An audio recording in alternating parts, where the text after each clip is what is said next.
Since the making of episode 1, many of the men we're interested in, they've fled to Pakistan. Our main subject in this episode fled to Pakistan and he's yet to return. Literally, men from Telford might as well have chartered their own planes to Kashmir. But I'd like to say a thank you.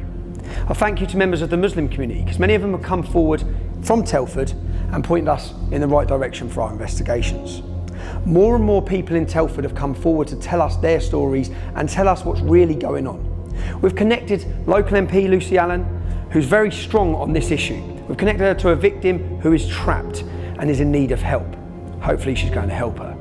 Bearing in mind Telford Police have refused to meet me, we've been in contact with the National Crime Agency, the NCA, about the information that we've gathered. And there has been a frenzy of house attacks and car fire bombings.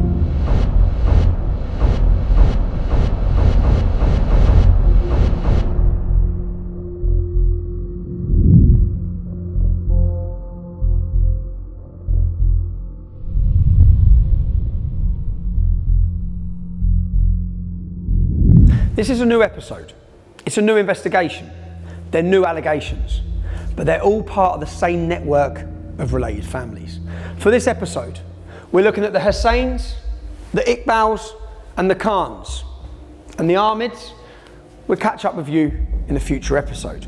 I want to be clear before I start. Where allegations are made, nothing has been proven. And we will be giving the accused the right to reply. Finally, if you're one of those people who is going through keyboard abuse at our survivors, as has happened with Nicole, they deserved it, they wanted it, they're lying. Just remember, there are multiple allegations against each individual we're going to approach. And remember, these stories are about little girls, some as young as 10, being violently gang raped by adult men. Take a long, hard look at yourselves. We're ready, yeah? So, anytime, if you want to stop. I know it's probably been difficult coming here, and more difficult what I'm going to ask you to talk about. I read your independent inquiry. It's devastating. Is it all right if we just start at the beginning and literally just have a conversation where we flow through, and if there's bits I want to question you more on, then I will, if that's all right with you. Yeah? Yeah. So, first of all, when was you born? 1984. 1984. And you grew up in? Telford. In Telford. And what was your childhood like? Had a good childhood until things started going wrong, probably around the age of 12. My dad was an alcoholic, and I was always his shadow. Wherever he went, I went. So I was always going to the pubs with him to look after him. And at which age did your abuse start? Well, the grooming started when I was about 14, but I didn't, it started going really bad when I was 15. Explain to me what grooming is. What's the process, so that people understand the process that happens to a young girl? They start taking you out in the cars, buying you things, not asking you for nothing, just being nice, saying that they, want to be your friend, your best friend. What sort of things do they buy you? They start off with fags, alcohol, credit, then it'd be food, jewellery. After they know that they've got your trust and stuff, then that's when they start, they say that they're your boyfriend, make you feel that, you're loved and you're special. And then after a while, they start introducing you to other men. Can we talk about your first time that this started with you? Can we talk about who it started with and tell me what happened? The first time for me was with someone from the Royal Balti in Wellington. My friends was already involved. They was involved from the age of 12 and 13. One day, my friend asked me to go with her to the Royal Balti, as she was sleeping with a man there, the owner of the business. And who's that? Abdul Latif. And he's the owner of the Royal Balti? In Wellington. He owns Peppers in Trench as well. So how old was she? She was about 12. And she was having sex, being raped by him? Yeah. She'd make me stand outside the door upstairs while she went in there with him. And she used to say to me, make out my mum's rang in like 5 minutes and say that I've got to go home quick. To get her out of there. So I used to make out, we've got to go, your mum's going mad. And then, so she didn't have to stay there for that long. This is an Indian restaurant. Were there customers in the restaurant at the time of this? Yeah. You were upstairs in a side room then? You go upstairs, there's all rooms upstairs. Okay. Was this the first time you were physically or sexually assaulted? No, it just started off me going there with her. Okay. And then we started going on deliveries with one of the drivers there. Who was the driver? He was called Mia, that's all I know. He was from Birmingham in Handsworth.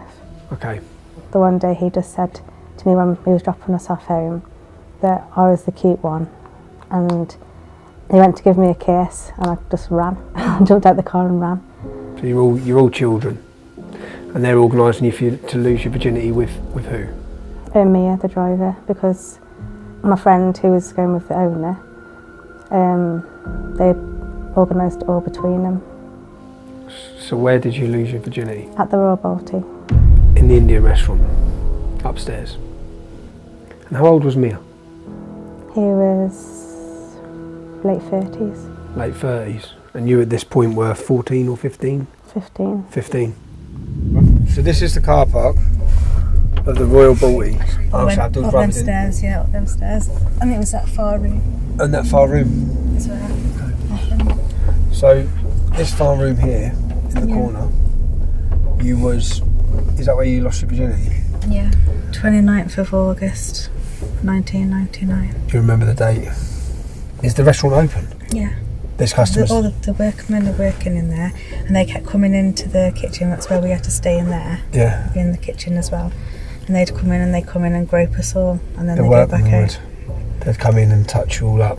Yeah. So there's kids in here being touched up, kids in here being raped, Yeah. and unsuspecting customers sitting out there having their Indian restaurant, having their food. Yeah. There was Abdul Latif, the owner. Yeah. One of the drivers. Where was Abdul Latif from?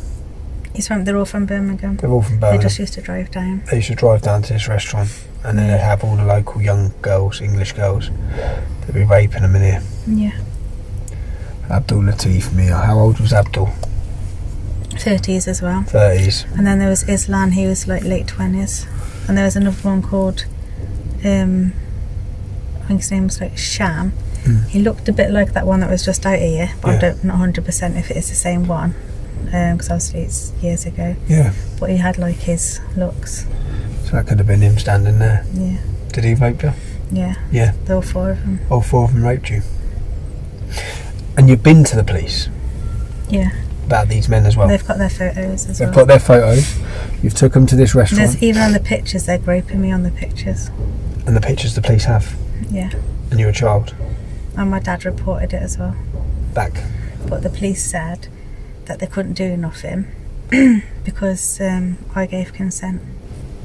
You're a child? I was 15 and they said that they couldn't do anything because my dad goes, I want them done. And they said we can't do anything because she gave consent. What year was this? 1999. Was it upstairs in a bedroom? Was it? Yeah, there was a bed in there. It was really untidy, there's like stuff everywhere. So you've now lost your virginity, you're 15 years old, you've lost your virginity to, was he a Pakistani? Was he? Bangladesh. A Bangladeshi? You lost your virginity to a 30-year-old Bangladeshi from Birmingham. Did it stop there? No, that was just when everything went wrong after that. Going to school and my friend Lucy and her boyfriend at the time picked us up and I started getting to know him more. This Lucy Lowe. Lucy Lowe, who was murdered. Yeah. And her boyfriend's name? Azzy. Azzy, okay. He started ringing me a lot. Just being nice, wanting to chat and telling me about Lucy and stuff and how she'd done his head in and things like that. Every time I was upset, he'd always like talk to me and he used to say, if you ever get upset, if anything bad happens, you know, you can always ring me and stuff, I'll always be there for you. And he gave my number out to an Asian called Jibby, and Jibby gave my number to someone called Bash, and then it was Bash, who passed my number on to Munchie, and then things got a whole lot worse from there. So you heard in chapter 1, Nicole's story, how these men got control of her at the age of 11 through their restaurant and their takeaway delivery business. Now we hear the same story from... And once it started, her number was passed from one man to another man, from Jibby to Bash, from Bash to Munchie. King Ahmed, as he calls himself, or Mushtaq Ahmed Hussain, now the proud owner of the Mumbai Lounge. We'll come back to Bash shortly, but for now, let's meet Munchie, who we've been watching. ਜਿਹੜੇ ਛੱਡ ਗਏ ਉਹ ਵੀ ਕਹਿੰਦੇ ਨੇ ਜੱਟ ਛੱਡਣ ਵਾਲੀ ਸ਼ੈ ਨਹੀਂ ਸੀ ਜਿਹੜੇ ਛੱਡ ਗਏ ਉਹ ਵੀ ਕਹਿੰਦੇ ਨੇ ਜੱਟ ਛੱਡਣ ਵਾਲੀ ਸ਼ੈ ਨਹੀਂ ਸੀ Yeah, that's right. Like the others, he's performing Hajj or pilgrimage to Mecca, so devout in his religion, just like anti-grooming preacher Muhammad Charlie Khan from episode 1. Given the testimonies we've heard, on and off, we've been watching him for a couple of years. We can't show you everything here, but we'll share everything we have with the police. What we can tell you is that Munchie, Mushtaq Ahmed, Kayani King Ahmed, as he likes to call himself, is the sole director of the Mumbai Lounge. And it's therefore the Mumbai Lounge and locations he frequents that we're interested in. ਸਾਡੇ ਰੁਤਬੇ ਮੜਕ ਠਰਮੇ ਦਾ ਕੀ ਪਤਾ ਬਾਲਿਆਂ ਤੇਜਾਂ ਨੂੰ ਸਾਡੇ ਰੁਤਬੇ ਮੜਕ ਠਰਮੇ ਦਾ ਕੀ ਪਤਾ ਬਾਲਿਆਂ ਤੇਜਾਂ ਨੂੰ ਸਾਡੀ ਯਾਰੀ ਔਖੀ ਮਿਲਦੀ ਐ ਜੋ ਸੀ ਮਿਲਿਆ ਪੰਜਾਬ ਅੰਗਰੇਜ਼ਾਂ ਨੂੰ ਇੱਥੇ ਲੰਡੂ ਫਿਰਨ ਬਥੇਰੇ ਜੋ ਟੋ ਟੋ ਕੇ ਦੇਖਣ ਜੇਬਾਂ ਨੂੰ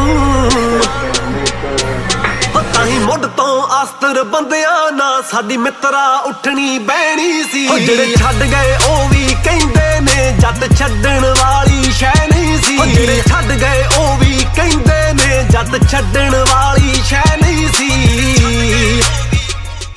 To put things into context, we're told our main subject, Munchie, is cousins with Muhammad Charlie Khan and Bugsy Khan from episode 1.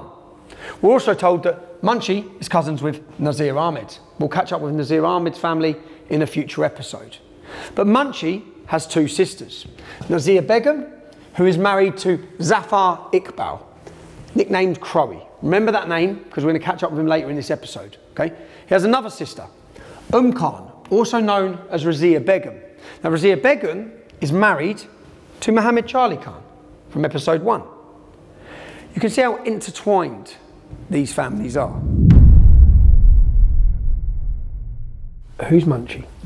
Mushtaq Ahmed. Talk me through what happened when you first met him and how things developed with him. He kept ringing me for weeks, saying that he knew he could see me. He was driving past me. He knew what I was wearing. He knew everything about me. So I started getting paranoid, looking around the streets, thinking, "Who's this man? You know, how does he know me?" Then he just kept sending me all nice text messages and like love poems and stuff. And you know, when you get them, used to get them me to you teddy bear pictures. I was talking to him for ages, and then I met him. He picked me up from TCAT one day when I was there on an induction day. He just took me to a car park and we was talking, and then he arranged to pick me up from school the next day. How old was Munchie? He was about 32. 32, and he's picking you up from school, so you're a school child and he was picking you up from school? Yeah. He started taking me to his restaurant after school. So can you talk me through some of the incidents with Munchie? I know this is going to be difficult because I've read some of them. Obviously I thought I was going out with him. Don't know, he was just really nice to begin with. Take me to the restaurant and then I'd get there and he'd make me some food. I'd have my food and things like that, but then after a while it started to get bad. Like at the end of the night when everyone would like close up and it'd all finish, he'd take me round like the corner, we'd turn all the lights off and just the radio would be on, and then he'd have sex with me. But then as I went to get up to, you know, get dressed to go home, That's when all the others would walk in. All the others? The workers. The workers at the restaurant. How old were you at this point? 15. So he'd rape you. You say have sex. You thought you was his girlfriend, but he'd rape you. And then afterwards, all of the other workers would come in and... Yeah, because I'd be fighting, and then he'd be laughing. He'd like be trying to pin me down, and I wouldn't give in. So he'd laugh for ages, and he'd just say, "She does want it. She's just playing hard to get." And I'd be saying to him, "No, I'm not. Leave me alone." And then when he couldn't like pin me down, he'd start getting angry. Then that's when he'd like get angry and get a bit violent because he was, you know, not winning, wasn't doing what he wanted. Then he'd just pin me down and just let them all have me. When you say them all, how many men? About 5 or 6. So then so he'd rape you and then he'd hold you down whilst 5 or 6 other men who work at his restaurant would rape you. Do you know any of those other men were? Yeah. His brother-in-law. His brother-in-law? Who's his brother-in-law? He goes by the name of Crowy or Cobra. So Munchie is raping you with his brother-in-law? Yeah. Together? He was like the main one. In these incidents, did they say anything to you? What sort of, did they call you anything? Did they? I was always a slag and a whore. Did they ever use any of their own language regularly? Yeah. All the time. It was like white trash and stuff like that. And white skin. They'd always use like words like chitty chumbry and yagora. What's chitty chumbry mean? I'm not too sure now, I can't remember. I think it's like... I'll look it up. They'd always call me names, like Munchie was the worst. Like after everything happened and he'd like made me sleep with them all, then I was a slag. He'd just start calling me names and I used to say to him, "You're the one that made me go with him. I didn't want to, so how am I a slag?" And he'd be like, "You loved it." That's all I'd get off him. I'll be there thinking, I'm never coming near these ever again. I really can't. I've got to stay away. I don't care. I'm going to have to run away. I'm going to have to get away from here. You know, and you just plan in your head, I've got to go. But then, like, the next day, you start getting all nice messages again and stuff. Munchie will be all like, "I love you, I'm sorry. Thank you for doing that for me. Now I know you love me." Stuff and things like that. Just manipulating a little child's mind. Or it'd be like, they mention like another Asian name and say, "Oh, their girlfriend does that for them." So sometimes when this was happening to you upstairs, would you say there's been customers It wasn't down? upstairs, it was in the actual restaurant. This happened where in the the restaurant? tables on the floor. On the floor of the restaurant? Yeah. This was when they'd all gone. When they'd all gone? Yeah. So when they'd all gone, they'd get you in the restaurant? You'd lock all up. So you've heard allegations that Munchie, a man in his 30s, got hold of the phone number of a 15-year-old schoolgirl, harassed her, groomed her by sending her teddy bears and getting her to believe she was his girlfriend. And then he raped her. He let all the other restaurant workers rape her. And more often than not, was raping her alongside his brother-in-law, the husband of his sister, Crowy, Cobra. Real name, Zafar Iqbal. It seems like this is a family business. And this happened day after day after day for years. And while we're looking at the family business, we could investigate Munchie's kids for allegations made against them. But one of them, he's landed in the middle of our documentary. Let's introduce him. I'm in the street. Damn right. I'm Albanian blood. I'm a gangster.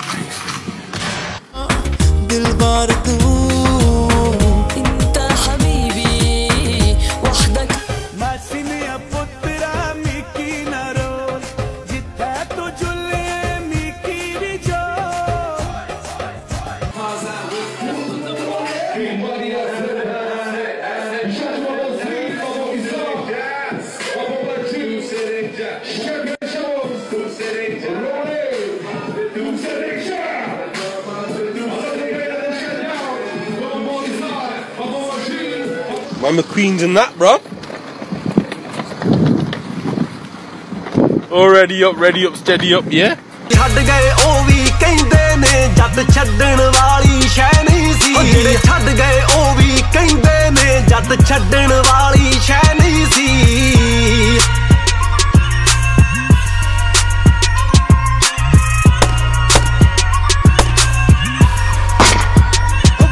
ਵੱਡੇ ਘਰ ਵੜਦਿਆਂ ਤੋਂ ਪਹਿਲਾਂ ਹੀ ਵੈਲੀ boot ਪੈਰਾਂ ਚੋਂ ਲਾ ਲੈਂਦੇ ਪਟੇ ਪਾ ਲੈਂਦੇ ਆ ਲੰਮੇ ਤੇ ਮੁੱਛ ਦਾੜੀ ਵਾਂਗੂ ਵਾ ਲੈਂਦੇ ਜਿਹੜੇ ਗੱਲਾਂ ਚੱਬ ਕਰਦੇ ਸੀ ਅੱਜ ਕੱਲ ਉਹ chewing gum Munchie's son, Izar Ahmed Hussain, or Flash, or Goldie, or Camp Gangster.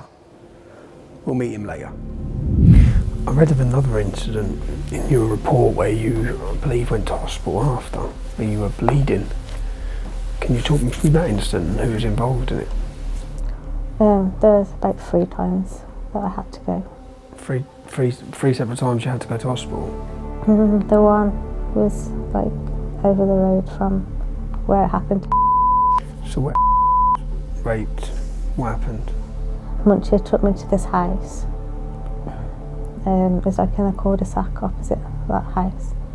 I remember sitting in the front room and they had the telly on, and then Munchie just put some porn on, and then he was joking around to me saying like, "Are you going to make a movie and stuff?" And I was like, "No, get lost," like laughing with him. And then I just had a drink, and then next thing I knew I was in bed upstairs. I don't know how I got there or nothing. With who? All of them that was there. How many of them? Probably saying about 5, 6, 7, I don't know. Who was there? There's Munchie and Tolly, because they were the ones that was on me as well. Munchie and Tolly. And when you was upstairs in the bedroom, what was happening?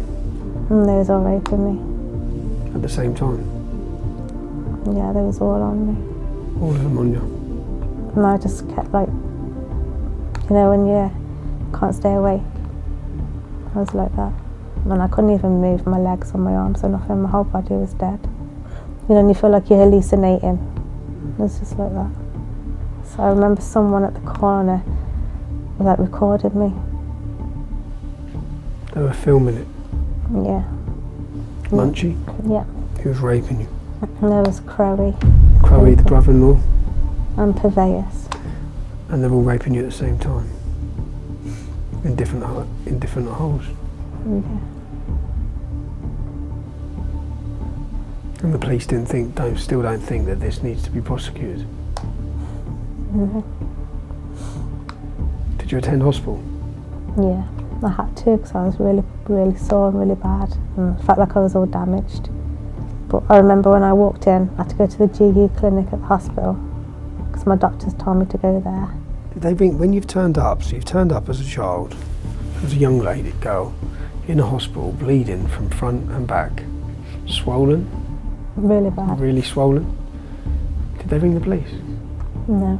Who brought you to the hospital? I took myself. Took yourself, so you've gone as a young child on your own to a hospital? Because at first when you go in, they take you in this room and this woman talks to you and asks you what's happened and why you're there.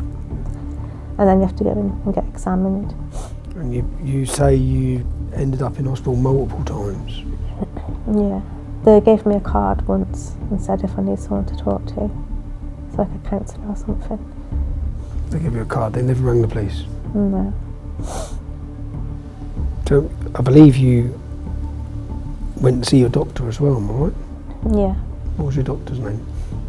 At the time, it was called Dr. Swallow. What did he say?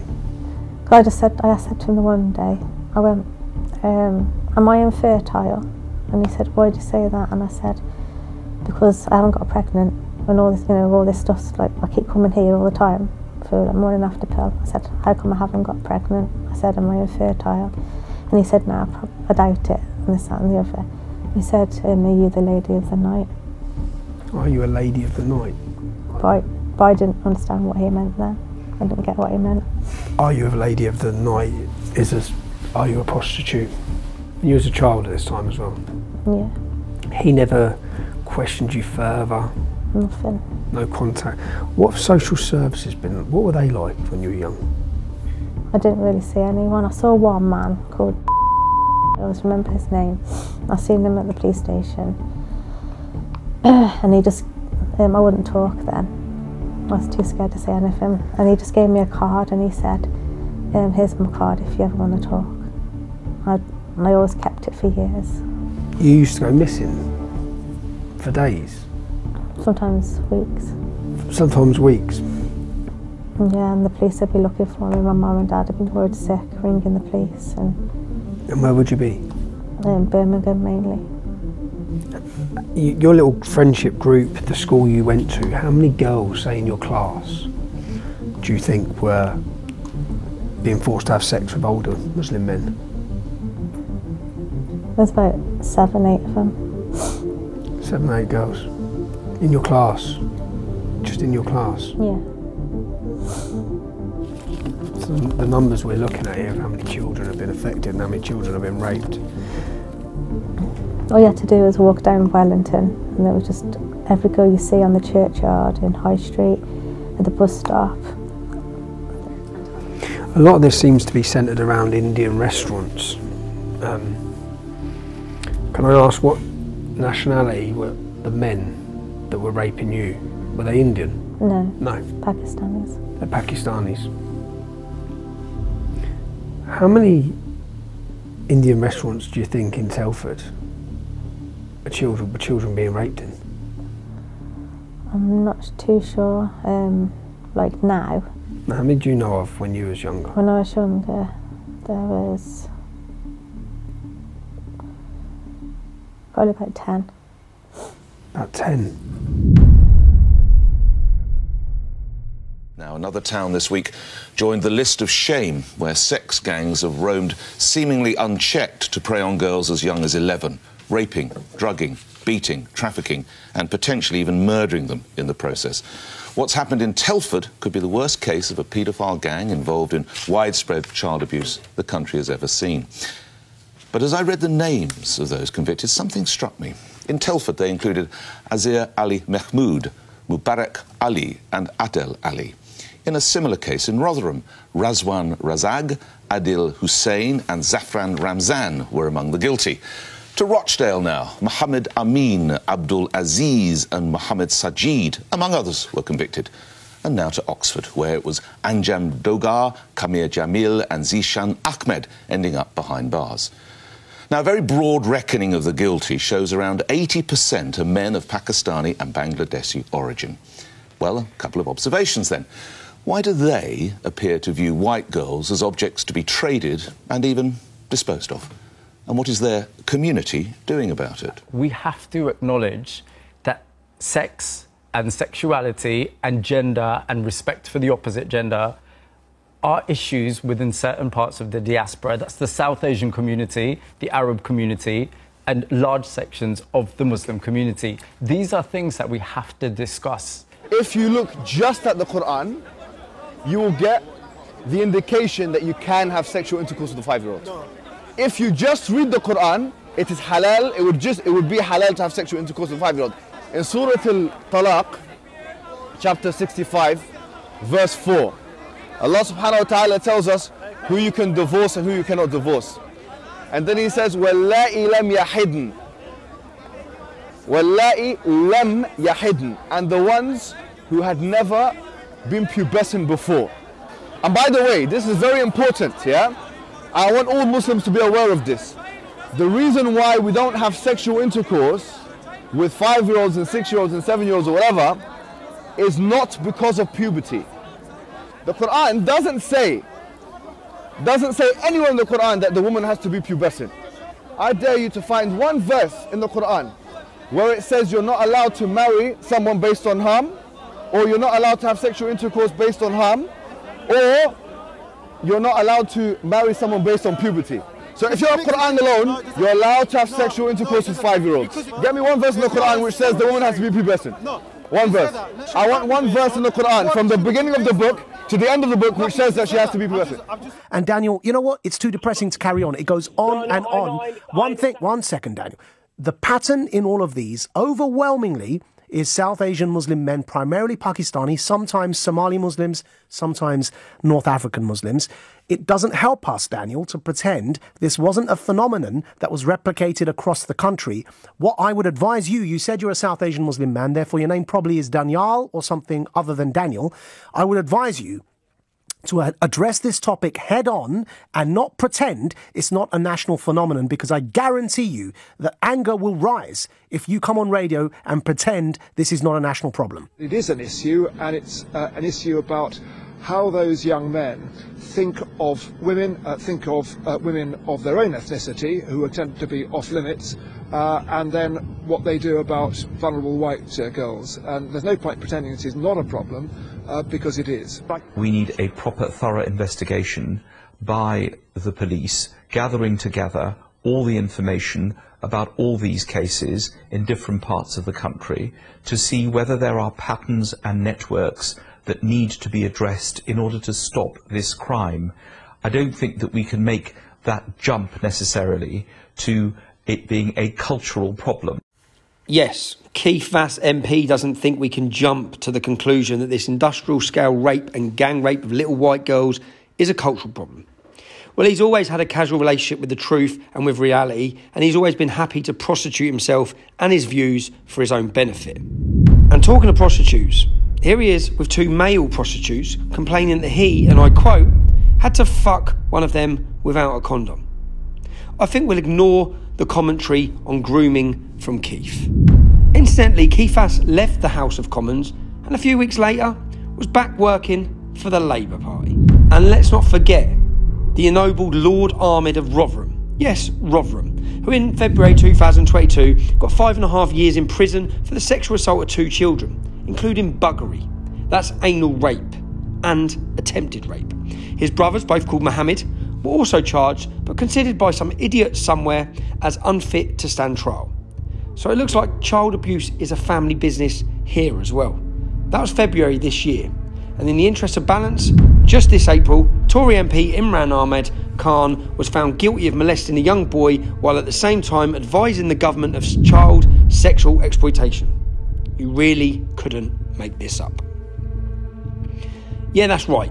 Amjad Ditta, also known as Amjad Hussain, a serving police officer, was charged along with 15 other men, all except one of them, Muslims, with sexual offences against children. Our leaders are so desperate in their efforts to sell us a multicultural utopia. They will cozy up to, promote, and even ennoble anyone with brown skin. Muslims the most favoured, of course, regardless of the content of their character. And the cost of this ideological stupidity is the suffering of children. What is concerning is if pockets of our country, communities like ours, Daniel, yours and mine, are disproportionately involved in any one type of crime. That disproportionate number raises questions about our attitudes, our meaning British Pakistani men, our attitudes towards the rest of society, and whether we have a Muslim supremacist attitude. One of the defendants in this case, Daniel, I'm sorry you're not going to like hearing this stuff, but the truth doesn't necessarily care about your feelings. One of the main defendants in trial argued that it's his religious right to have sex with underage girls, and that was his defense. Look it up, Daniel. It is unbelievable. And you and I know that that kind of argument gets bandied about. You and I know, and if you don't believe me, again, look it up, that in Pakistan, you're in my country of origin, where our parents are from, when they tried to raise the age of sexual consent, it was shot down by the Ideological Council of Guarding Islamic Culture in Pakistan, shot down in Parliament and deemed blasphemous for trying to raise the age of consent. Because religion gets involved, culture gets involved. We've got to be able to have this conversation without being in denial, Dan. I really wish, for goodness sake, after the appeal I put out on the radio, I wish you'd called up and your first thought had been about these underage young white girls, the victims. I wish the first thing you did is call up this radio and say how disgusting to do this to these underage young victims. Instead, you want to obfuscate and talk to me about how I'm, giving statistics that you don't like. And it's just, this is what frustrates me, Daniel.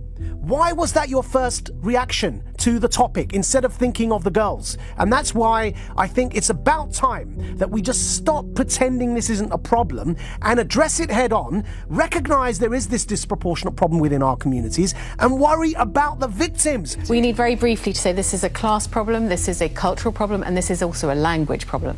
Religion as well, by the way. Also religion, because firstly on language, these are paedophiles who are raping children. Okay, let's just accept that. And these are not women, these are not girls in relationships. Yes, we haven't talked about class, and the reason why the authorities turned a blind eye and threw these girls under a bus or to the wolves was because they were, as it were, in an underclass. They thought these girls are out of education, they've been failed by social services.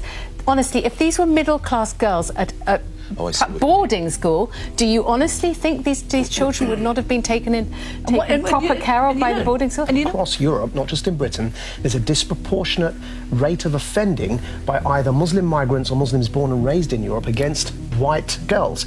And there are class reasons to it, there are patriarchal reasons to it. Why it happens in Muslim majority nations is largely due to the social conservative attitudes in society and their patriarchal and misogynist attitudes towards women, and also cultural elements kick in. Now, for example, fundamentalist interpretations of Islam believe that as long as you have consent of the father, there's no underage, there's no pre-puberty, there's no limit on marrying a girl. They refer to the Prophet having married a 9 or 11-year-old, depending on the age of reference. Right. These attitudes must be challenged and they must be addressed. If my daughter, if my daughter wants to be hold on, let me finish. If my daughter reached the age of menstruation at 9 years old, I would say you are ready. One second, you are ready to get married. This scandal involving 27 cities with probably thousands of underage young girls,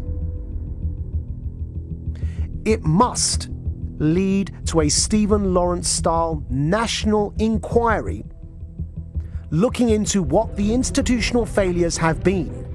There has been failures on an institutional level in the care homes up and down this country.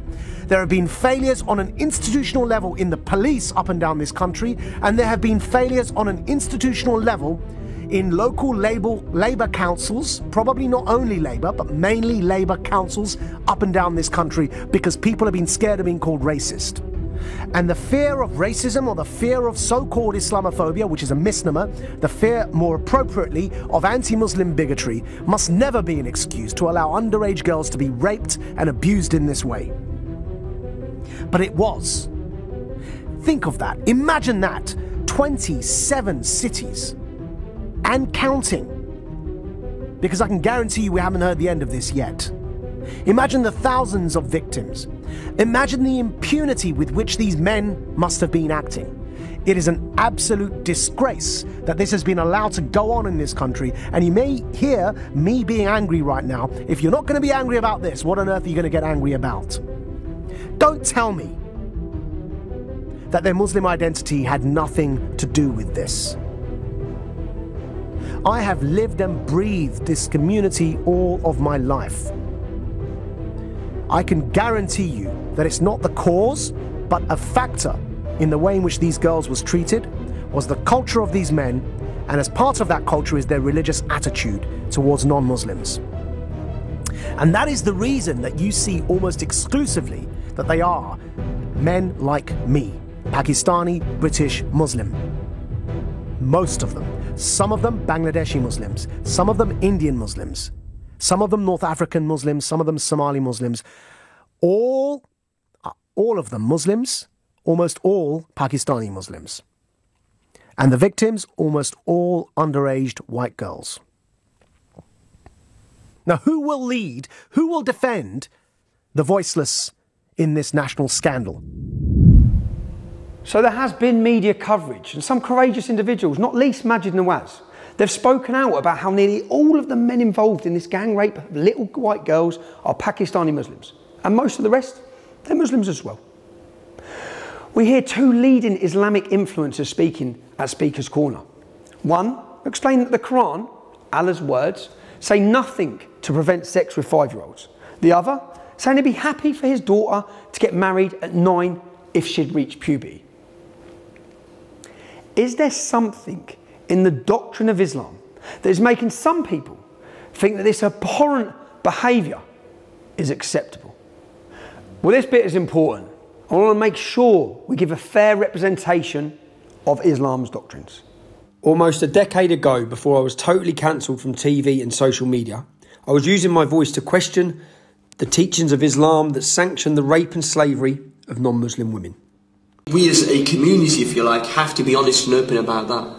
We've all got a duty to tackle child abuse. But the difference is You're a heroic moderate for saying it. I'm a far-right hooligan. Anne Cryer tried but failed to get her local mosque to talk to suspects' families. I went to a friend of mine who was a local councillor, and he happened to be a Muslim, and therefore he was able to represent me to the elders, because I thought it was a good move to try to get those elders involved. Yeah, it was a good move. And I hoped that I would be able to persuade the elders to go knocking on doors and say to them, this behaviour is un-Islamic and I want it to stop, because I'm going to tell the whole community about you and what you're doing if you don't.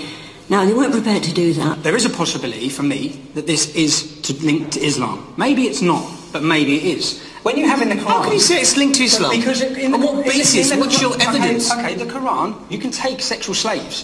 You can take sexual slaves. Whatever you, outside of your four wives... That you can take non-Muslim women as sexual slaves. I don't think you could find it. It is nice to see you reading the Quran, though, I have to say. It's obviously not making a difference, is it? Because you're still distorting it. No, I'm not distorting. I'm reading it. If you fear that you not deal justly with the orphan girls, then marry those that please you of other women, 2, 3 or 4.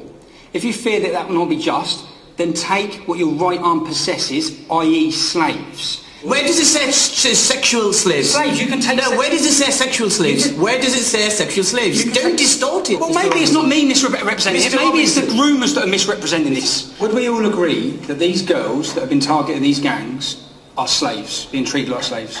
Can we agree?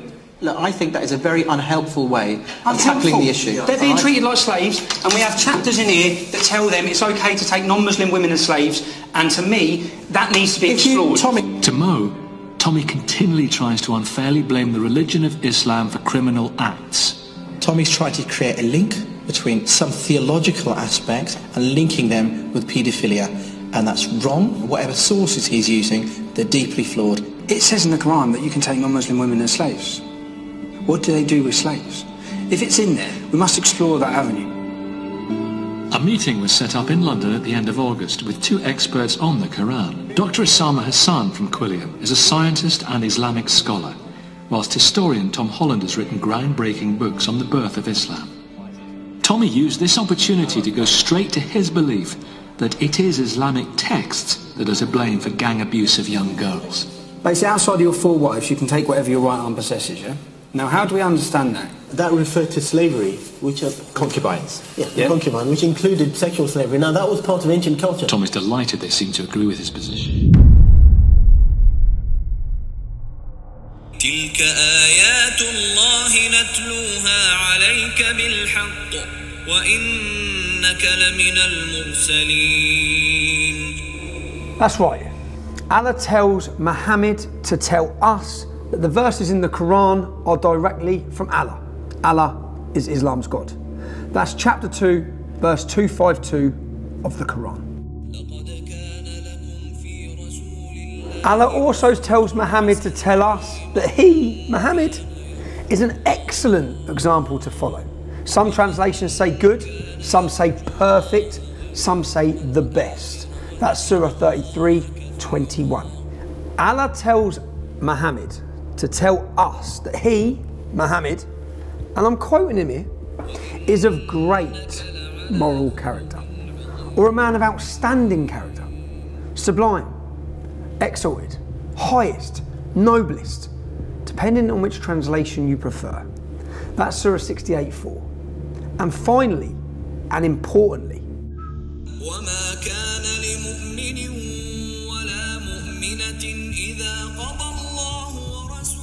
and for the free-thinking Muslims out there, take note. Once Allah and Muhammad have decided on something, you don't have any option. You don't have any choice in the matter. There's a fatalism to that, I think. Inshallah. As Sir Nicholas Soames' grandfather, Winston Churchill, said, "How dreadful are the curses which Mohammedanism lays on its votaries. Besides the fanatical frenzy, which is as dangerous in a man as rabies in a dog, there is this fearful, fatalistic apathy. The effects are apparent in many countries. Improvident habits, slovenly systems of agriculture, sluggish methods of commerce, and insecurity of property exists wherever the followers of the Prophet rule or live.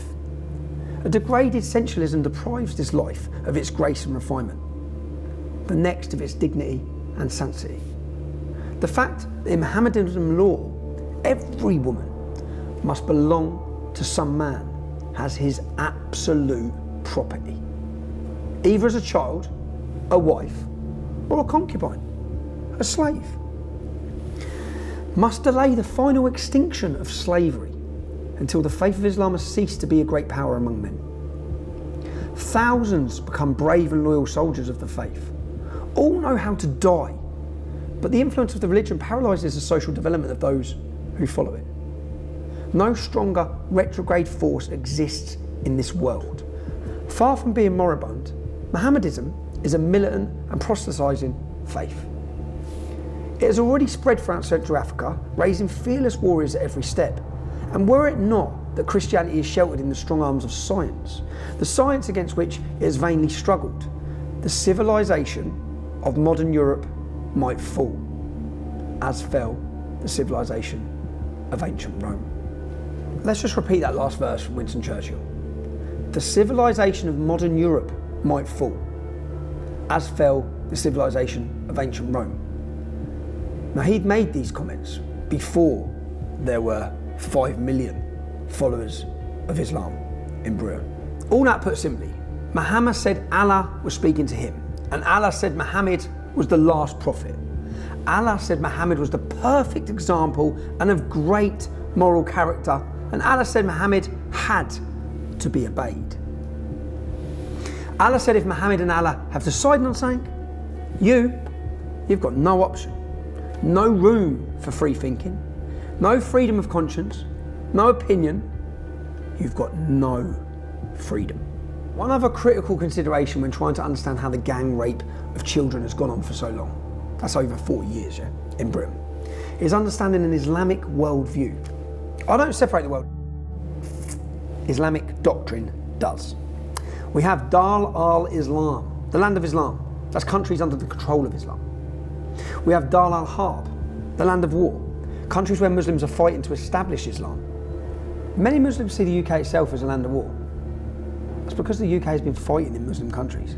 Think of our foreign policy: Iraq, Afghanistan, Syria. And in this case, the taking of sexual slaves from the enemy, whether it be white girls in the UK or Yazidi girls in Iraq, it's a right. It's Malak al-Yamin. These girls are what Islam refers to as their right-hand possessions. There's many, many verses in this book. Pick it up, read it. There are many verses in this book which legitimise, which sanction, which give permission for Muslim men to take non-Muslim women as sexual slaves. For time's sakes, I'm just going to look at two. Quran 4:24. Also forbidden are women already married, except those slaves who your right hand possesses. It's outside of your four wives. You can take non-Muslim women as sexual slaves. That's what it says in the Quran. Quran 23:6. Successful believers are those who guard their chastity. And I quote from verse 6, except from their wives or the slaves that their right hand possess. For then they are free from blame. Free from blame. They can take slave women, have sex with them outside of their wives, and they are free from blame. So says Muhammad, the perfect moral compass for the Muslim world, who's instructed by God. Okay? That's what it says. Let's examine one more verse. Chapter 65, verse 4. In a section from Allah about the rules for men divorcing women.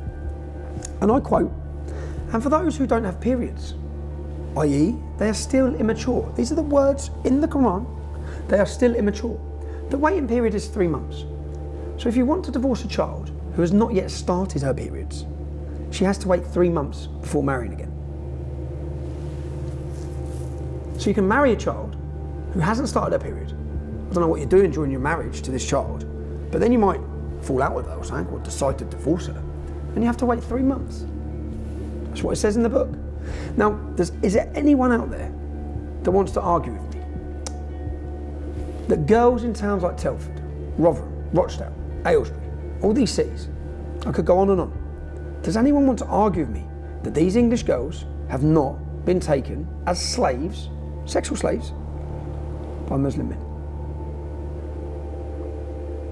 So whether it's the importance of Muhammad's example and the need to follow it, or Allah's revealed words in the Quran about divorcing prepubescent girls, making it clear sex with children is okay, or whether it's Allah's ruling that it's halal, it's permitted to have sex with slaves in your possession, under your control, it's blameless.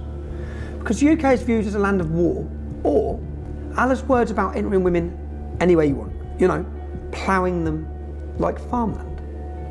We have to ask, could any of these things be factors in the industrial scale abuse of children that we're seeing? What influence might all of these teachings be having in a town like Telford? Let's have a little look at the numbers. Telford has a total population of 166,000 people, 88,000 males. Once you take away the under 16s and the over 65s, you're left with 53,000. Telford only has a 1.8% Muslim population. That means there's 956 working age Muslim men in Telford. Operation Chalice. The police operation in Telford identified 100 victims alone in a year and 200 suspects. 200 suspects from 956 males. 20.9%. 1 in 5 men in that town have been raping our children. Well, it was more than 50 for me, but that was just like 50 from Munchie, probably. There's probably about 250 men altogether. 250 and I named all them in my diary. 250 just for you? Mm-hmm. All from Telford? Yep. But when I did my police IDs, I ID'd every single one. And when I went to ID them all, straight away I went, that's him. So you named 250 men to the police. And how many men have actually been sent to prison for attacking you? None of them. None. They only arrested 25 because they said they wanted to get the main ones, but they only arrested 25. Most of them said they didn't know me, even though I'd ID'd them. And Munchie said he knew me and said he had a relationship with me, but that's as far as he admitted. So Munchie was questioned over the attacks? Yeah. And he was never charged? No.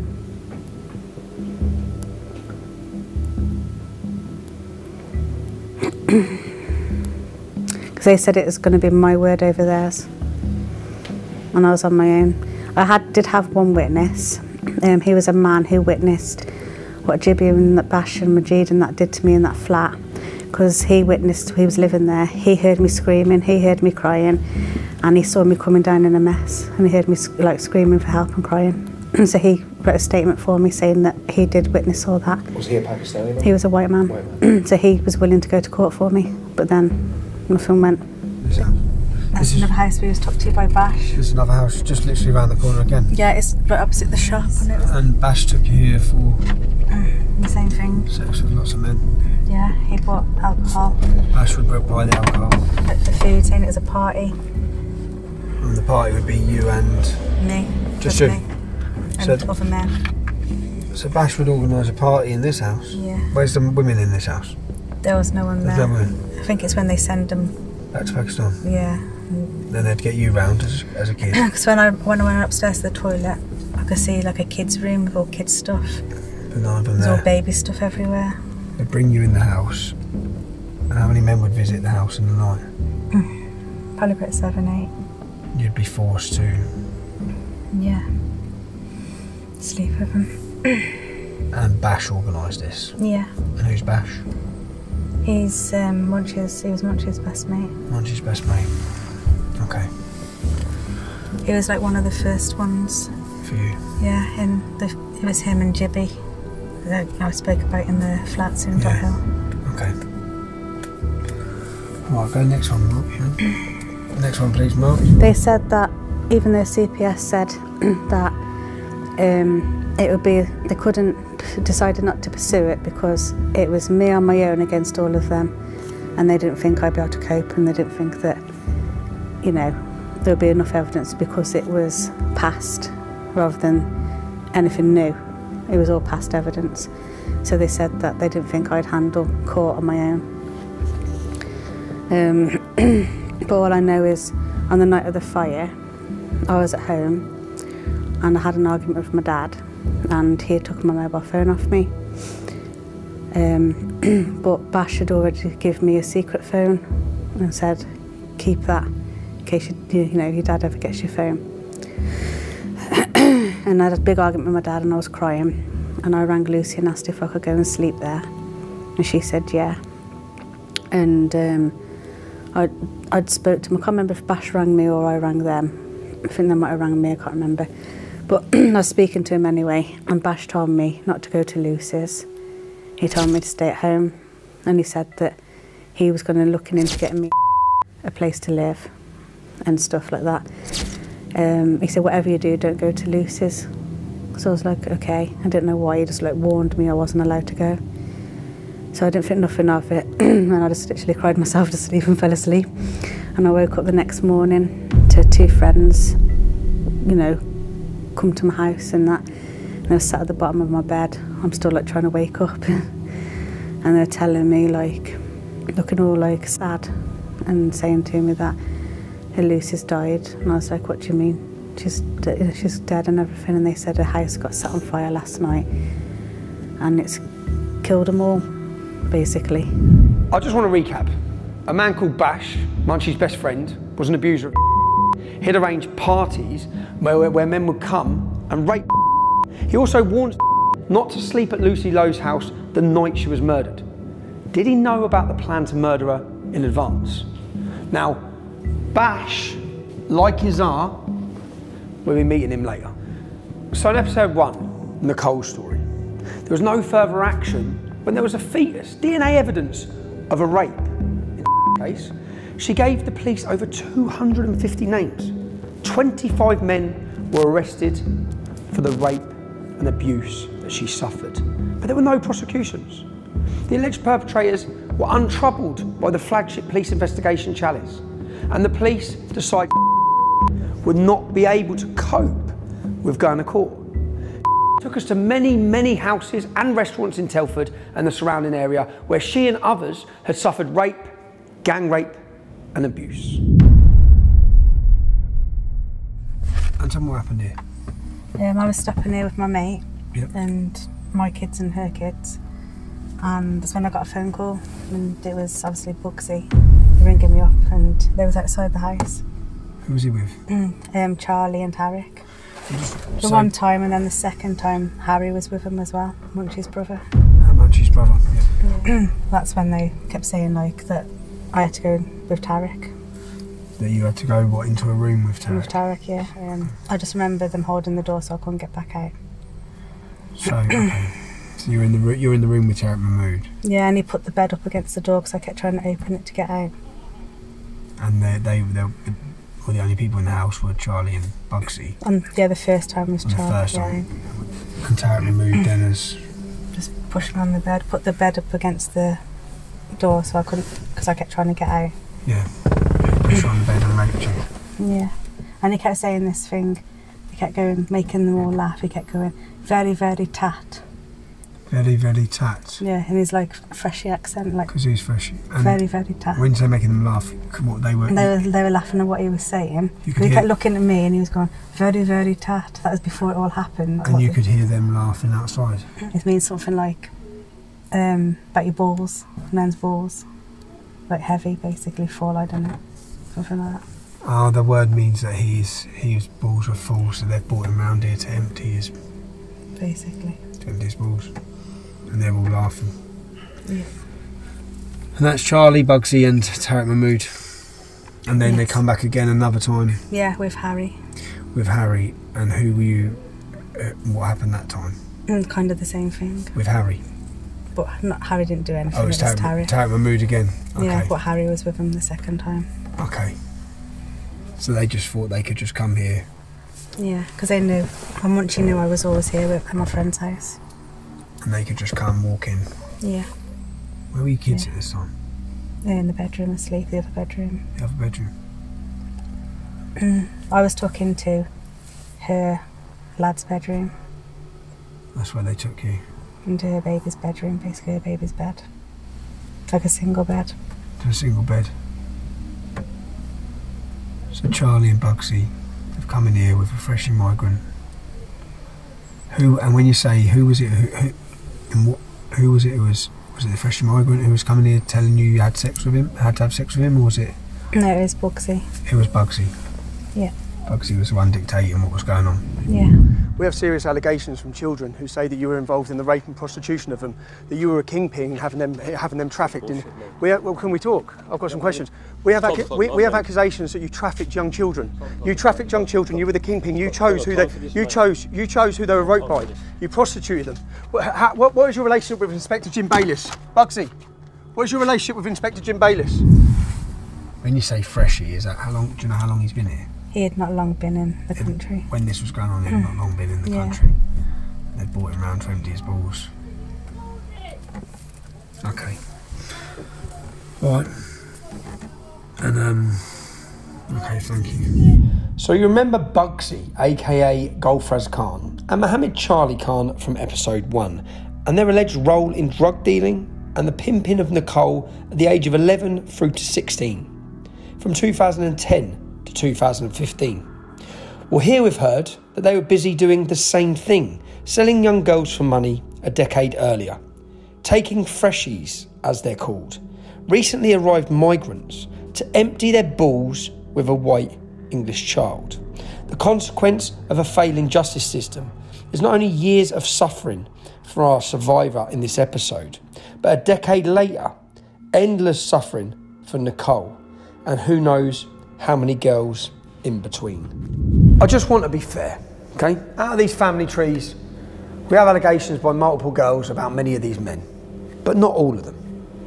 So I'm just going to go through and show us which men in these family trees we have allegations against that they are rapists.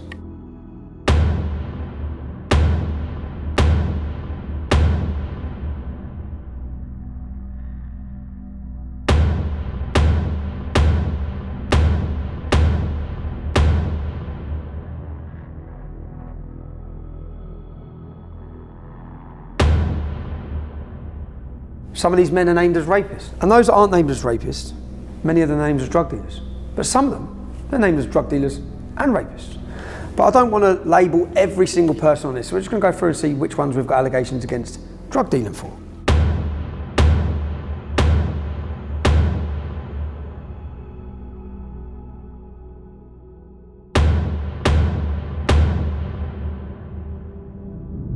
So the courageous survivors know where they were abused. They know the houses, they know the businesses, they know where they were raped by gangs of men. The police are aware of which premises are being used to abuse and rape children. The council are aware. The media and the newspapers, they're fully aware. But the parents and the children of Telford, they may not be aware of what is happening to young children in some restaurants as they close, or upstairs, or while people are eating downstairs, or in the kitchen by the waiters in between serving customers. We have a duty, I have a duty, to make you aware. I want to make you aware of what we know. So if you have to make a choice of where you go to eat, where your children may be allowed to go, or where you decide to get a takeaway from, you may want to think twice before giving those businesses your money. I think it's time we dropped in on the Mumbai Lounge, where Munchie, Bash and his artwork. And then we'll go and have a chat with Crowy, Munchie's brother-in-law, you know, Zafar Iqbal. We'll give them the opportunity to respond to the allegations being made against them. Before we go and approach these men, I want you to understand the in-depth 12 to 18 month investigation we've done. I've met with dozens and dozens of victims. We've got 12 and we've formed a database full of the perpetrators, the allegations, and each time they're named, we flag it So when one name comes up, we're not approaching these men off the allegations of one girl. We'll check now how many different girls have named these men. We're looking at Munchie, Bash and Crowe. Munchie is on page 3. Let's have a look at Munchie. Page 2, page 3. No, that's... So Mushtaq Ahmed, Mushtaq Hussain, 1, 2, 3, 4, 5 different girls. 5 different girls have named Munchie as being involved in their rape, prostitution and trafficking. 5 different children. Bash is on page 4. Basharat Hussain, 1, 2, 3, 4 different girls named Bash. Crowe, Zafar Iqbal, is on page 7. See how many girls have named Crowe. Crowe, page 7. Zafar Iqbal, 1, 2, 3, 4. But let me just show you as we work our way through here. The alleged perpetrators. We're on episode 2. There's many more episodes to come, just so you can see and understand the level of the investigation that we have carried out and the amount. We have over 200 men who have been named in this investigation.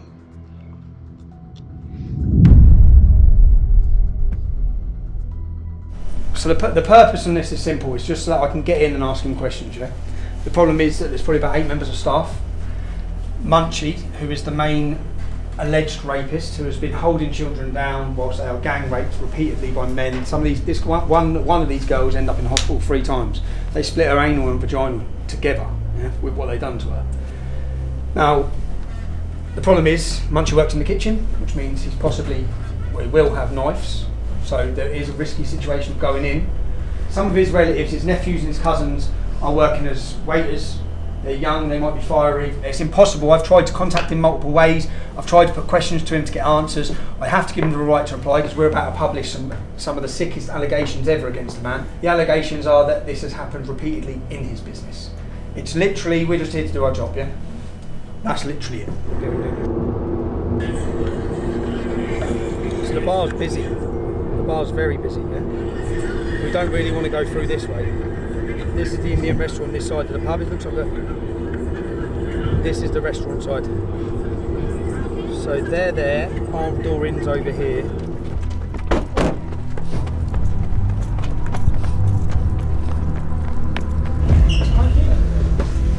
Hello, Munchie? Munchie? Hey, no, Munchie. My lad, welcome, please. Munchie? I know, my lad. Right, so you got the camera ready? You got the camera ready? Yeah. Right, so this is Munchie's restaurant. We've come to ask him questions. He's probably fled to Pakistan with the rest. There's Bash in here. Right, Bash. How you doing? I've got to put some allegations to you that you've been raping young girls in restaurants, but get the fuck out of here. Why would I have young girls who have named you as raping young children? We have young girls who have named you as raping. Get the fuck out of here. I have girls that have put you as raping. Bash, listen, you're raping young children. You're a fucking bullshit. Your dad has as well. My dad hasn't been fucking doing nothing. You're not a bullshit. Bash, you've got nothing to fucking prove. Prove it. We're in a restaurant. Prove it. You're a liar. What the fuck have you done? You fucking You're a bad man drug dealer, are you? You're a bad man drug dealer. Holding school children down, one by one, raping them after each other whilst in their school uniforms, okay? Munchie, Bash, you're named, mate. You're starring in our documentary. The problem we have is unsuspecting customers do not know that these men have been raping children in these businesses. Unsuspecting customers are not aware that these men.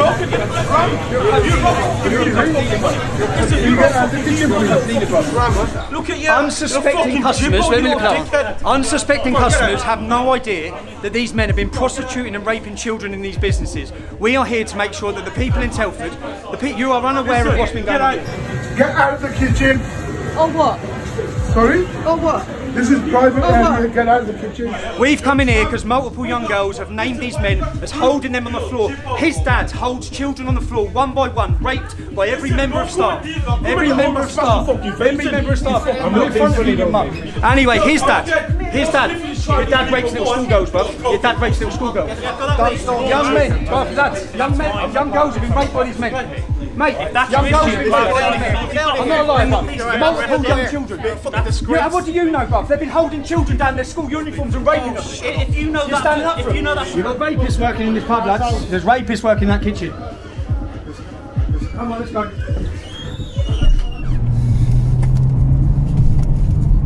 So, we know that this is the restaurant that our survivor alleges she was held down and gang raped by Munchie and all of his colleagues.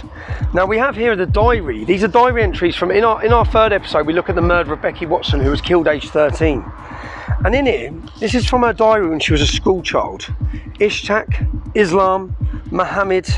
It's listed with Muslim men's names. Yeah, but one of the names that's of interest to us is Munchie Work. So we have a phone number in this 13-year-old child that's been murdered diary under Munchie Work. We have the restaurant where our survivor alleges Munchie raped her. Let's try something, see if we've got the right place.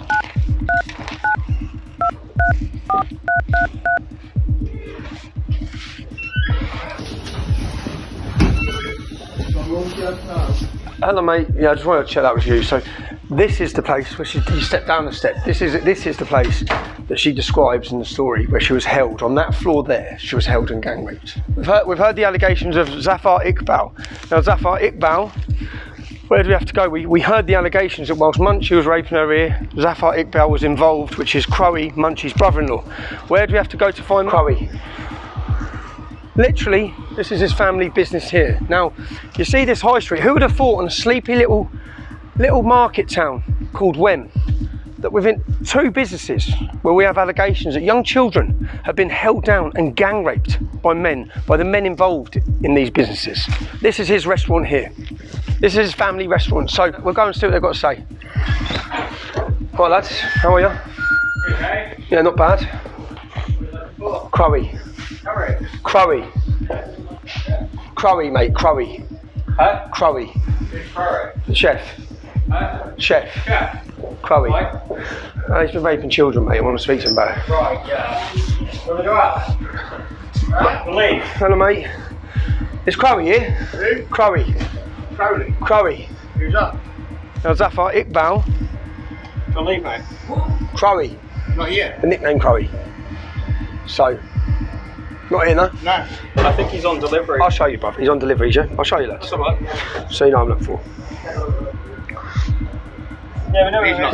You know who he is. Yeah, I also know who you are. Yeah, I know. Yeah. But you know who he is, yeah? Yeah. And it's his place, his family's place, yeah? Yeah. It's his family's place. Yeah. I'll just come to ask him some questions, lads, because I'll tell you what it is. I've got girls that name him. I know this is his family's restaurant. No, it is, but he's not here. He's in Pakistan. He's in Pakistan. Yeah. Do you know why he's in Pakistan? Do you know why he's in? Family death. How long has he been there? He went yesterday. He went yesterday? Yeah. It's pretty good timing, though. Because just tell him when he's back, we have allegations that he's been raping children, and we need to question him about it. Yeah? Yeah, no, you went yesterday. Yeah. Do you know that? What do you think, mate? Can I ask you? If you're a member of staff here. If you're going to ask me, I think you're racist. You think I'm racist? I think you're racist. Okay, I am asking you. Have you got proof? Can you show me proof? I've got 4 different girls who don't know each other. Okay. Who have all given me his name. Have all told me, you know him, who all told me the stories. Yeah. They don't know each other, bro. Yeah. Okay. So I've sat them down, spent 18 months. They have all, do you know what they done? Do you know what they done? Yeah. They held the girl down, she's 15. Yeah. And 7 of them, they breached her anal to her vagina. She couldn't walk for a week. Yeah? So when you hear that story, I don't care what you think about me, if I'm honest, yeah? But what do you think of him if 4 different girls are saying that? Well, I think the story itself is bad. Oh, it's bad? Yeah, if that was to happen. Is it as bad as racism? Yes. It is, okay, so. Yeah. Okay, we're getting somewhere. How am I racist? What have I said that's racist? Well, I want to see proof for what you're doing. Okay, but no, let's forget. Okay, you will see proof. I don't think you coming in here is like. If you've got that case, right? You've got those allegations. Take it to court. I'm not a police officer, and the police don't take them to court because they have police that work for them, this gang, yeah? They have police on their payroll. Now, do you think it's right, if there are those allegations against this man, do you think it's right that some 14-year-old girls might be coming in here for food? Yeah, but I don't believe your story. You don't believe it? I don't believe it. Do you believe the girls? I haven't spoken to them. No, okay, but you're going to see story of 4 girls. Do you think these 4 girls just make it up? Well, I'm telling you there's 4 girls. I'm telling you. So you're going to see it on a film. You're telling me a story. You know, you're going to see on a film 4 girls. Gang lads. Come on. Gang lads.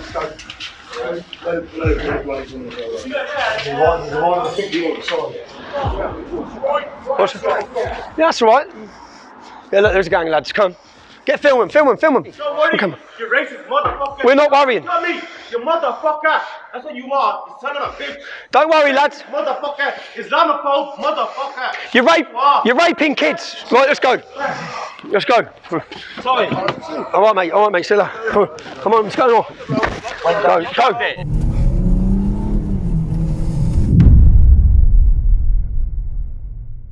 I'm back in Telford. I've drove to Telford because when I went in to approach Munchie and to approach Bash, the owner of the Elephant and Castle, who was an Irish man, who was quite aggressive, quite defensive of the Muslims and the accusations against them. He was defending them. Now, I'm going to approach him and his wife because I don't want to ruin an innocent man's business, okay? So I'm going to give them an opportunity to see the evidence. I think it's important that I give them an opportunity to see the evidence and then they can make a comment once they've seen the evidence. Because I know, we went in there weeks ago, I know that Bash and their organisation are still working in that restaurant every day. I know there are underage girls working in that establishment as well. I know there are, yeah? So it's important that the owners are fully aware of the evidence we have. So we're just going to go and have a friendly chat with them. Post, please ring. Amazon Post, please ring for an answer.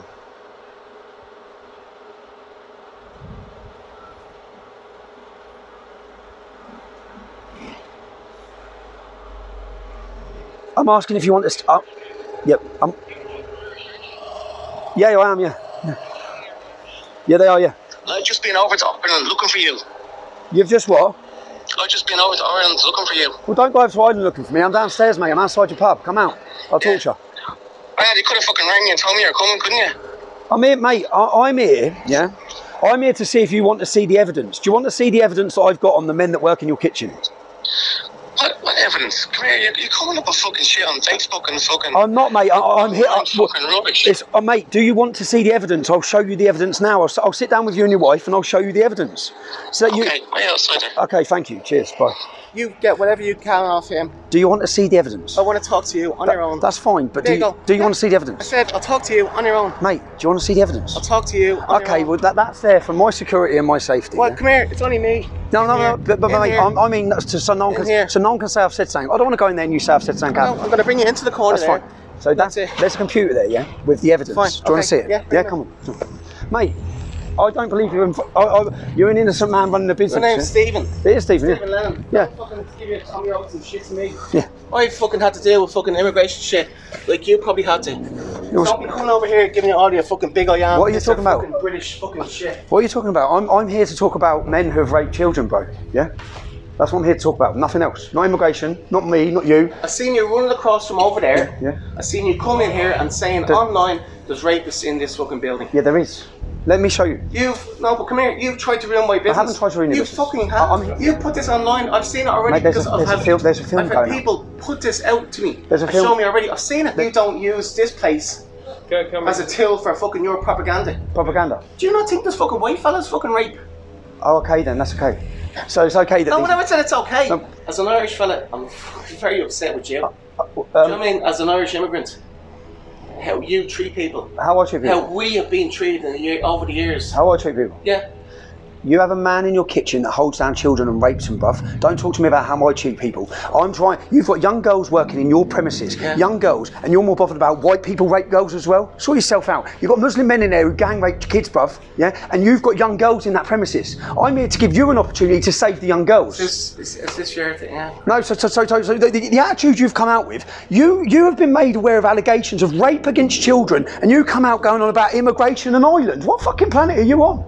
You're embarrassing. No, you need to get your wife down here so she could, as a woman, because you obviously ain't got no brain in your head, let the woman see the evidence. I've got no brain. There's evidence. I've got no brain. Yeah, you've got... You know what? Mate, you're comparing white racists when you've got rapists working in your kitchen. You've got young girls in there. Do you want to protect rapists in my kitchen. You've got no rapists in your kitchen. Right, so you've seen it. Elephant and Castle is complicit. You are complicit. I'm offering you the opportunity and your wife to see evidence. I need to knock you the fuck out. Oh, do you want to see evidence? Do you want to see evidence? Do you want to see a video of a young girl who's been raped by them? Talking. journalist. Do you want to see a video of a young girl? I've seen it. I've seen it online. It's all online. You haven't seen it? I've seen it. It's You all have no idea, bruv. I've seen it. You haven't. You're an embarrassment to you Irish people. Episode 2, Elephant and Castle, complicit. Cheers, bruv. You had an opportunity, mate. You had an opportunity. You're an embarrassment. You're going to what? I'll tell you my family are. You had the opportunity to sit and watch evidence, yeah? You had the opportunity. I was about to show, I've got a video, you haven't seen it because it's not out. I've got a video of a young girl who... I've got, out or not out? It's not out, bruv. It's not out? It goes out on the 7th of May. The video of me entering your business, the video of young girls who are 5 young girls, 5 different girls. In my business? No, listen to me. 5 different girls that named the men who work in your kitchen. 5 different girls. Do you know what he done? He held her down and one by one, every member of staff, yeah, in his previous premises, raped her on the floor. Yeah? It's got nothing to do with my politics, it's got nothing to do with Ireland, right? It's got to do with a little girl who was held down and gang raped by Bash, by Munchie. They're all named, yeah? And what I offered you, what I've come here to... You come up with their nicknames now. Where's their proper names a while ago? I know everyone their proper names. It's going to be in the film. Well, I've given you an opportunity and you should have got your wife down there. That was Mexico. You should have got your wife down there. Yeah? Did you have a nice time in Mexico? Clever, right? Just so we're aware, so this is the owner of this premises, yeah? We're lying, right? White men rape as well, right? He's got young girls. There are young girls, so this is why I have to do this film, right? Because there are young girls that are going to be in this premises. Those young girls are in this premises, right? And there are rapists working in his kitchen. And he doesn't care. And he doesn't care. Tommy. Yeah, go on, mate. I know I'm a good lad, bruv. I know I am. I know I am, mate. Mate, get your hand off me, bruv. Right off, sir. I'm all right, mate. How are you? Yeah. These boys well just threatening me. How you doing? No, they haven't. It's all on camera, mate. It's all on camera. You just said you fucking wiped out my business. You're going to kill me. So I said you've wiped out your own business. Don't let today. How you doing? So I've come here. Sorry, just going to activate my body warm. That's fine, you can. Just let you know. So I've made a film. Yeah. And there's a film coming out in Telford. Yeah. And in the film we have multiple allegations against men that work in this kitchen. Okay. Now, in the heat of the moment when we come into this premises to ask the questions, this gentleman and his family, I understand it's their pub, and I understand that the Indian restaurant is run separately. Yeah, of course. So I've came in now and just, which I've got all the recordings of, I've come in now and said, do you want me to show you the evidence I have? Yes. Yeah. So calmly, okay. Not, do you want me to show you the evidence I have? Okay. So that you can make a decision as a business on where you stand. Yeah, right? yeah, I get that. So I bought a laptop. Right. I bought a film so that he could see, or his wife could see. I should have got his wife because he's still drunk. Right. So that he could see the allegations that are about to be made, because I don't want to say it's the Elephant and Castle. Yeah, of course. When it's not the Elephant and Castle. Yeah, yeah. It's not him. It's not his wife. Yeah. That's all I come for. That's it. Okay. And he's come out. Going on about immigration, going on about my politics. I said, mate, I'm just here to show you. Yeah? Okay. I'm just working, bro. What's sort of where we're moving forward from here then? Are you, I'm going now, mate. That's done. I've got my footage. That's it, bro. All right. Cheers, mate. Cheers, mate. Mate, what you should have done, I'll just say one more time, what you should have done, bruv, what you should have done, right, as I said, I've just knocked in to show you evidence, yeah? You should have got your wife to sit down and see the evidence, because what I wanted to do in my film is actually separate the Elephant and Castle from the Mumbai Lounge, yeah? There's no Mumbai Lounge. What I come to show you was evidence. So to see if your wife wanted to see girls sitting down telling her I've seen it. It's no, all you online. haven't seen it, man. I've seen it. It's all online. No, it's a as I said to you, I've seen you walking in here. There's an hour and 20-minute film going out on the 7th of May. That's fantastic. I'm sure your boys would love to pay it. Well, you're in it now. Give you all the money. You're in it now. See you later. We don't have to worry about me ruining his business. He's just ruined his own business. I had hope that as the owner of an establishment that has young girls working there and serious allegations of rape that he's aware of, he'd wanted to see the evidence. I just went in to see the evidence. Do you know what I realised? He threatened to knock me out. And I realise now that his attitude and the way he acted and the way he was there is exactly the reason that this has gone unpunished for 30 years or 40 years. He would be one of the people shutting down the debate, shutting down the ability to discuss these gangs raping children. And he just tried to do that to me. So I'm surprised. I'm disappointed as well, because I'm not saying he's got anything to do with raping children. I'm not saying he's anything to do with these rape gangs. What I am saying is that he's ignorantly defended them without witnessing the evidence we have, because he was more bothered about the fact that I'm accusing Asians of rape. That's what he's bothered about. That was it. White people rape as well. That's his argument to the fact that he's got men in his kitchen, that we have 3, 4, 5 girls alleging the gang raping them. Yeah, I don't feel any guilt now about his restaurant or naming it, because he's done it, not me. So, hello.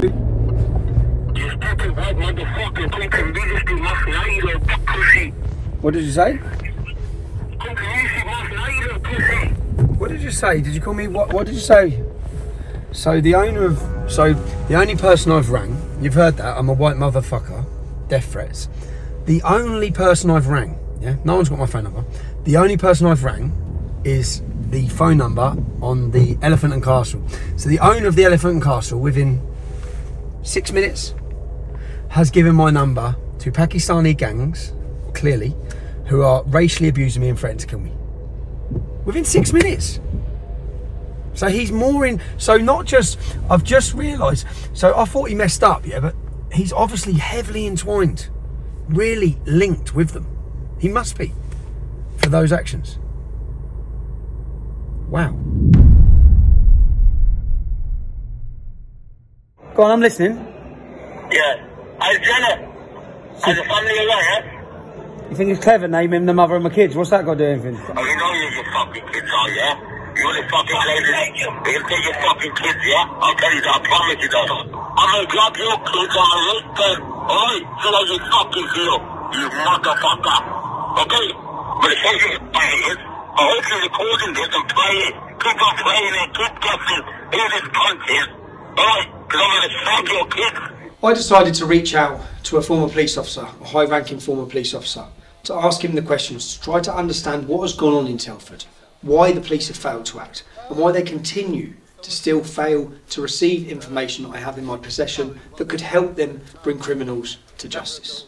Thanks for meeting with me. You're welcome. I believe you're a retired police officer? Correct. What was your position within the police when you retired? When I retired, I was a Deputy Chief Constable. Okay, so I've spent the last 2 years, 18 months to 2 years, building evidence and a database of witness statements, covert recordings, surveillance of men who are alleged to have raped and prostituted children, trafficked them. There's been a lot of fire bombings. I have evidence within my position that I've attempted to give to a senior officer at West Mercia Police. Have you had an opportunity to watch episode 1? I've seen episode 1, yes. Can I ask what your opinion is as a former police officer of the fact Rob Rondell, and I'll quote the police officer, categorically will not meet with Tommy Robinson to discuss this? There's been a lot of stuff talking about envelopes being passed over in restaurants. Rob Rondell doesn't want to meet with Tommy. Categorically, Tommy's not going to meet Rob Rondell. I was amazed when I saw that reaction on the film. It's inexplicable, really. If the police were really interested in doing something about all these issues, they would have ripped your hand off to get hands on evidence. And I don't understand why they are avoiding doing anything or taking any more action. It suggests that there's something not right in West Mercia Police. Can they, as a police force and a police officer, can they pick and choose who within the public they get information off or who they deal with? So that for some reason they're saying you're not fit to give them evidence, and I just do not understand that. It doesn't, what your background is, what your history is, doesn't matter. About what matters is the truth of the situation. So at the end of episode 2, we've reached an important point. Our investigations have highlighted allegations of horrific historic sexual abuse of children, repeated rape and gang rape of young children, alleged crimes that have gone unpunished for decades by Pakistani groups of Muslim men in Telford. These are the facts. I don't care about cultural sensitivities or your feelings. We've seen how the failure to bring these people to face justice means that girls and young women in Telford continue to suffer, like Nicole from episode 1, who was abused by some of the same men a decade after the suffering of our courageous survivor you've just heard from in episode 2. We have gathered information about serious ongoing criminality, drug dealing, cases of modern day slavery and abuse of vulnerable people in Telford by criminal gangs who operate with impunity. They don't fear the authorities, they mock the authorities. We have information the authorities don't have. Information that will help bring the reign of these criminal gangs to an end. I want to be very clear. I would like to give this information to the appropriate authorities. The information is extremely sensitive, and to safeguard the well-being of others cannot just be handed to a corrupt Telford police force. I wrote to the National Crime Agency several weeks ago with this offer. I've had no reply. I've repeated this offer to the police I have met concerning the threats of kidnap and rape made against my own children. I'll repeat the offer now, and I'll appeal to Lucy Allen, Member of Parliament. She's very strong on these issues. Can someone please meet me to receive the information I have? They will need to be ready and equipped to safeguard the people who are passing the information to me. However distasteful you find me or what you think are my politics, I'd welcome the opportunity to chat to any member of Parliament. Please don't let another day go by without acting. That makes you complicit in these crimes. And make no mistake, these are ongoing crimes where young girls and women are suffering. Why are they approaching you and not going to the police?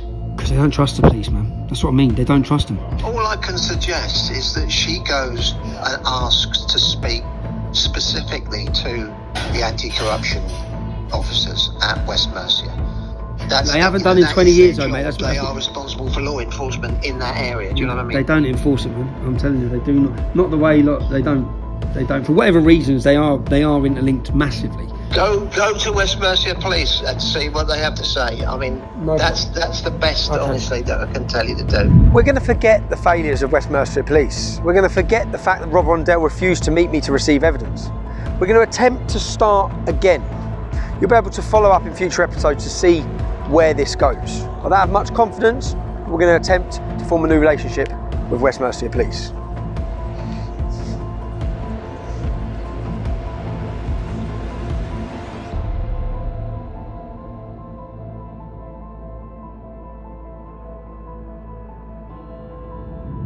Do you value the work we're doing? Do you value the content you've just seen? We can't do it without your support. I want you to become a member of our team, our production team. If you can support our work at Urban Scoop, you become a producer. You can sit and watch these films and know that you played your part. You helped us bring them down. You helped us highlight them. And better than that, you helped us save victims. Along the way, we help victims, we move them, we support them. We can't do it without your support. Everything costs money. The travel, the security, we need to be safe. We need to make sure our families are safe. If you can support our work, please log on, subscribe at Urban Scoop with a monthly donation so we know it's guaranteed each month so we can progress, get bigger and bigger and bring you better and better documentaries. Thank you.